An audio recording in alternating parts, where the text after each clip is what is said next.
ওই আমি হইলাম মিস্টার আলু, বর্তমানে দাম আমার আঙ্গুল ফুলা কলা গাছ। তাই সংবিধান অনুযায়ী আমি এখন এই কাঁচা বাজারের নতুন রাজা। জয় মহারাজের জয়, জয় দেশি আলুর জয়। ওইসে ওইসে ওইসে থাম থাম। রাজা হইয়া ভালোই লাগতাছে, জানি না কতদিন রাজা থাকতে পারুম। বাজারের যে অবস্থা, কখন যে কার দাম বাইরা হুট করে রাজা হয়ে যায় কখন যায় না। তাই যতদিন রাজা আছি রাজত্ব উপভোগ করতে হইব। মন্ত্রী। জি হুজুর। আমার পাউডা মেজমেজ করতেছে, আহো একটু পাউডা টিপে দাও। হুজুর ভুলে যাইন না, কয়দিন আগে কিন্তু আমিও রাজা ছিলাম, এখন আমার দাম কমে গেছে তাই মন্ত্রী হইছি। তাই সাবেক রাজারে সম্মান দিয়া কথা কইবেন। ওরে বাবা, আসসালামু আলাইকুম। ই আর কি করেন না, আপনার কয়টা দাম বাইরে রাজা হইছেন? আসছিলেন তো 20 টাকা কেজি, হুট করে 400 টাকা কেজি হইয়ে রাজা হইছেন। আর আমি কেমনে রাজা হইছিলাম জানেন? আমার কেজি তো 1200 টাকা পর্যন্ত উঠে গেছিল। ওই তুই মুখে মুখে তর্ক করস, তোর বোটা কিন্তু টান দিয়া ছিড়া ফেলামু। ওই তোর বোটার কোনো প্রয়োজনীয়তা আছে? তুই এটা নিয়ে ঘুরস কা? হ্যাঁ, কেউ যদি 1.5 কেজি মরিচ কিনে 1 কেজি তো তোর বোটাই পায়। আমার রাজ্যের নিরীহ মানুষে তুই ঠকাস। ওই ওরে আমার রাজ্যের বাইরে ফেলে দেয়, যত বড় সাইজ না তত বড় কথা। হুজুর রাগ করেন না, জানেনই তো ছোট মরিচের জাল বেশি, মাফ করে দেন এবারকার মতো। আচ্ছা যা, তুই কই সোচ দেহে মাফ করে দিলাম।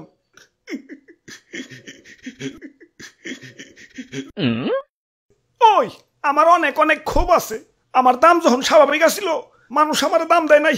যাতা তরকারির সাথে আমার রানছে, ডিম রানবো আলু দাও, সিম রানবো আলু দাও, ঘরে তরকারি নাই আলু ভর্তা বানাও, একটু ইজ্জত আসিল না।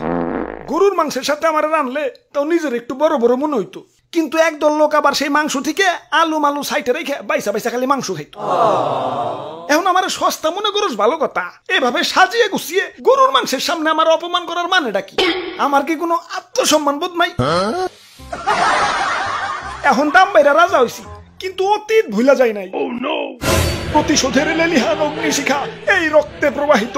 যারা আমার দুঃসময়ে মাংসের তরকারি থেকে বাচ্চা বাচ্চা মারে সরিয়ে রাখছে, আমার অপমান করছে, ওদের আমি কাছে পাইলে ইস কি যে করমু, ওদের আমি শুলে জানাবো। চুপ, এত কথা কিসের? এটা কাঁচা বাজার, মাছের বাজার না। এমনিতেই সকাল থেকে কাস্টমার পাইতেছি না। ওরে বাপুরে, এক কাস্টমার আইসা পড়ছি। এ দেও এক পা কাঁচা মরিচ দেও। খারাও কাঁচা মরিচ দিবে, মাগার বুটা ফালিয়ে। কিরে এমন হাসতাছে কেঠায়? ওই স্বাগতম আমার রাজ্যে, তোমাকে স্বাগতম। ওরে বাপুরে, আলু দি কথা কয়। তোমার রাজ্য? তোমার রাজ্য মানে? হ, এই কাঁচা বাজারই আমার রাজ্য, আর এই রাজ্যের রাজা আমি। হ, আর কয়দিন আগে আমি রাজা ছিলাম। আর তার আগে আমি রাজা ছিলাম। ওরে বাপুরে, এটা তুমি কান্দো কেন? আর পিয়াজ যাত্রাই কেমন জানি, কাটাকুটির সময় কেউ আর হাসি মুখে কাটতে পারে না। কাজের বেটি থেকে জমিদারের বেটি সবাই আমার চোখের পানি ফেলতে ফেলতে কাটে। আমি আমার মায়া মানুষের কান্না সহ্য করতে পারি না।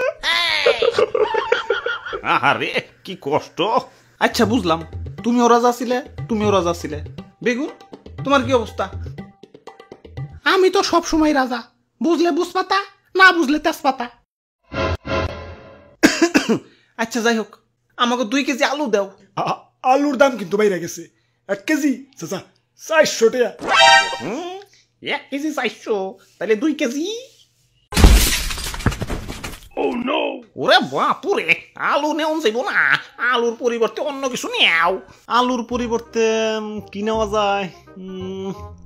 দাদু, আজকে একজনরে বহুত মিস করবার লাগছি। মাংসের পরিবর্তে এখন কাঁঠাল, মিষ্টি কুমড়া দিয়েও বেগুনি বানানো যায়, পেঁয়াজ ছাড়াও কিন্তু রান্না হয়। কোনো কিছুর দাম বাড়লে আপা ঠিক কোনো না কোনো অল্টারনেটিভ কিছু খুঁজে দিত। তোমরা আপারে তো থাকতে দিলা না। এখন খাও, বাধ্য হইয়া দামি জিনিসে খাও, স্বার্থপর বাঙালি। ইয়া তাইলে আর কি, দেও আমাকে 150 গ্রাম আলু দেও। হ দাও, বড় বড়টা পয়সা দিও। আরে তোমার দাঁতে কি হইছে? দাঁত খুঁচাইতাছো কে? আর কইও না, সকালে আলু দিয়ে মাংস রানছে তো, তাই দাঁতে মাংস এখনো বাইজা রইছে। ওই দাঁতে কি খালি মাংসই বাজছে, আলু বাজে নাই? আমি তো আলু খাই নাই, খালি মাংস খাইছি। বাইসা বাইসা আলু গিলা সাইডে রাখছি। আমি তো আলু খাই নাই, খালি মাংস খাইছি। বাইসা বাইসা আমরা সাইডে রাখছি। প্রতিশোধ, আক্রমণ।